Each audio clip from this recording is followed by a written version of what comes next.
ইডলি করা খুব ঝামেলায়, তাই আমি আপনাদের জন্য আজকে এই ইডলির একটা সোজা রেসিপি নিয়ে হাজির হয়েছি।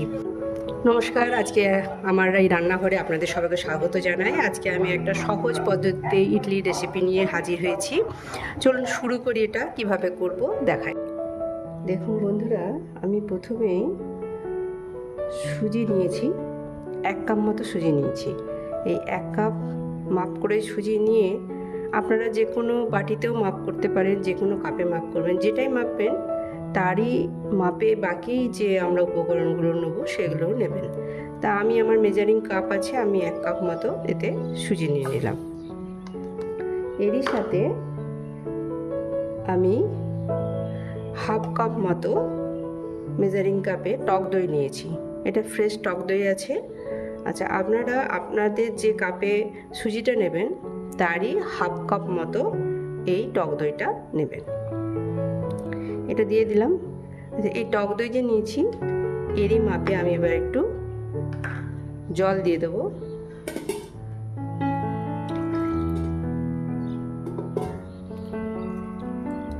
প্রথমে এই হাফ কাপ মতো দিলাম, পরে লাগলে আবার দেব। এবার পরিমাণ মতো আমি একটু নুন দেব।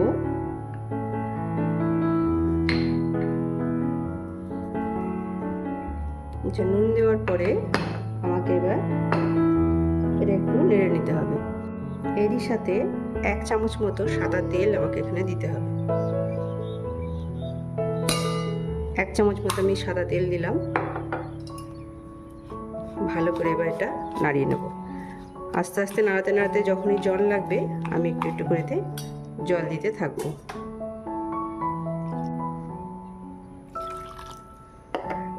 সামান্য সামান্য করে জল দেবেন, বেশি একবারে দেবেন না।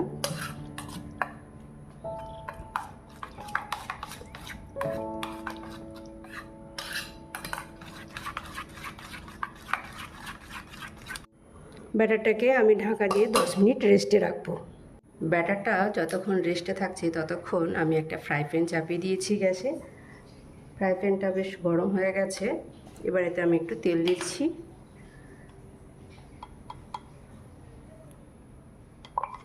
তিন চামচ মতো তেল দেব।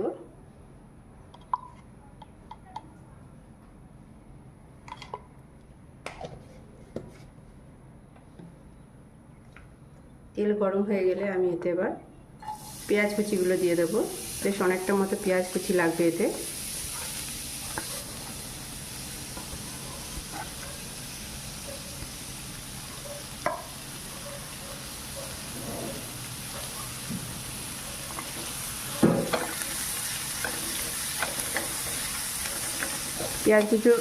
পেঁয়াজগুলো খুব বেশি লাল করব না, বেশ মোটামুটি একটু হয়ে এলে তারপরে টমেটো দেবো। সামান্য একটু নুন দিলাম যাতে পেঁয়াজগুলো তাড়াতাড়ি নরম হয়ে যায়। দেখুন, পেঁয়াজটা যখন একটু ভাজা ভাজা হয়ে যাবে এর মধ্যে আমি টমেটোটা দিয়ে দেবো। বেশ অনেকটা টমেটো আমি কুচিয়ে নিয়েছি, এর মধ্যে দিয়ে দিলাম। এটাকে ভালো করে নেড়ে চেড়ে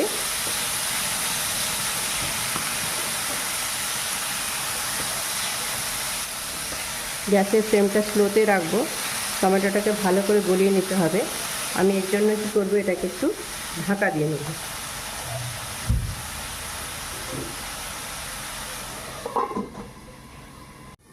দেখুন বন্ধুরা, যখন টমেটোটা বেশ গলে আসবে আমি এবার এর মধ্যে একটা একটা করে সব মশলা দেব।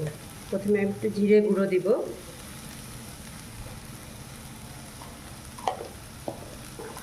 সামান্য একটু হলুদ দেব, হলুদ গুঁড়ো,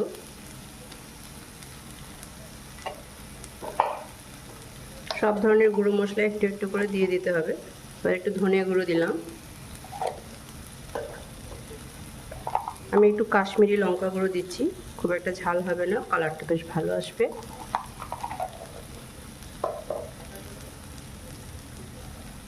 সামান্য একটু জল দেবো এতে।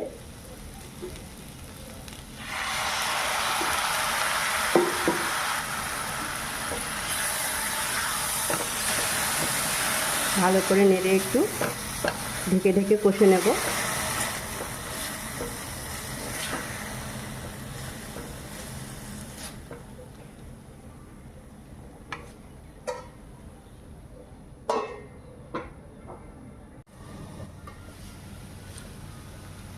বেশ কষানো হয়ে গেছে।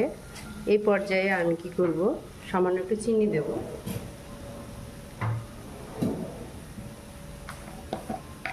নুন চিনি যে যার স্বাদ মতো দেবেন, আমি সামান্য দিলাম। একটু নুন লাগবে তাই আমি সামান্য একটু নুন দিলাম। প্রথমে আমি দিয়েছি, এবার একটু সামান্য দিলাম। এবার জল দিয়ে দেব। খুব বেশি ঝোল করব না, মাখো মাখো যেন হয়, সেই অনুসারে আমি জলটা দিলাম। গ্যাসের ফ্লেম বাড়িয়ে দিলাম। এবার ভালো করে এটা আমি ফুটতে দেব। নুনটা একবার দেখে নিতে পারেন কেমন হয়েছে, নুন মিষ্টি।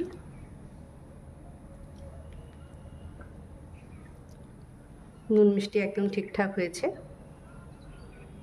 আমি এবার ঢেকে এটাকে ফুটতে দেব।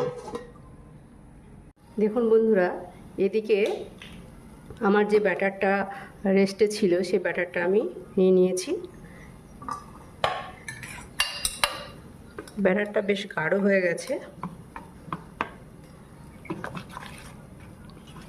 এর মধ্যে আমি একটু সামান্য জল মিক্স করব, খুব কম, সামান্য একদম।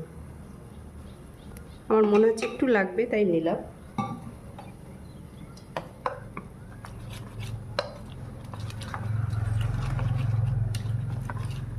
আচ্ছা, এবার এই ব্যাটারের মধ্যে যেটা লাগবে সেটা হচ্ছে এই হাফ চামচ মতো আমি খাবার সোডা ব্যবহার করেছি, বুঝতে পারছেন আপনারা। এটা আমি এর মধ্যে দিয়ে দিলাম। এবার এরই সাথে এই খাবার সোডাটাকে অ্যাক্টিভেট করার জন্য আমি কি করব, লেবুর রস পুরো 1 চামচ মতো আমি এর মধ্যে দিয়ে দিলাম। এবার এটাকে আমি নাড়তে থাকবো।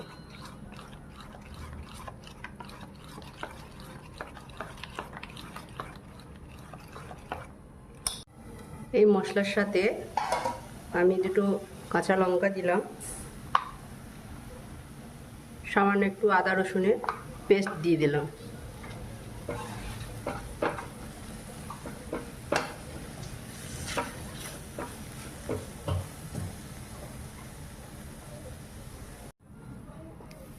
দেখুন এদিকে আমার এটা ফুটতে শুরু করেছে। আমি এবার যে ব্যাটারটা বানিয়ে রেখেছি সেই ব্যাটারটা এর মধ্যে আস্তে আস্তে দিয়ে দেবো। ফ্লেমটা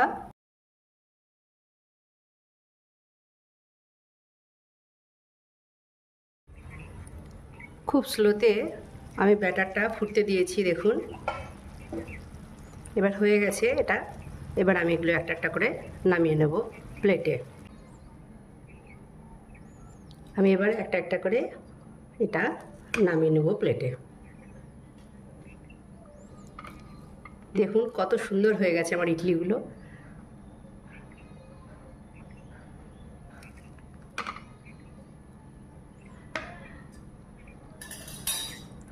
এর মধ্যে এই যে জুসটা হয়েছে সেই জুসটা আপনারা দিয়ে দিতে পারেন এর মধ্যে। দেখুন কত সুন্দর হয়েছে আমার ইডলিটা। আপনারা ঘরে অবশ্যই এটা ট্রাই করবেন। ভালো লাগলে একটা লাইক দেবেন, আমার চ্যানেলটা সাবস্ক্রাইব করে দেবেন। এরকমভাবেই আমার পাশে থাকবেন। আপনাদের সবাইকে এই ভিডিওটা দেখার জন্য অসংখ্য অসংখ্য ধন্যবাদ। সবাই খুব ভালো থাকবেন।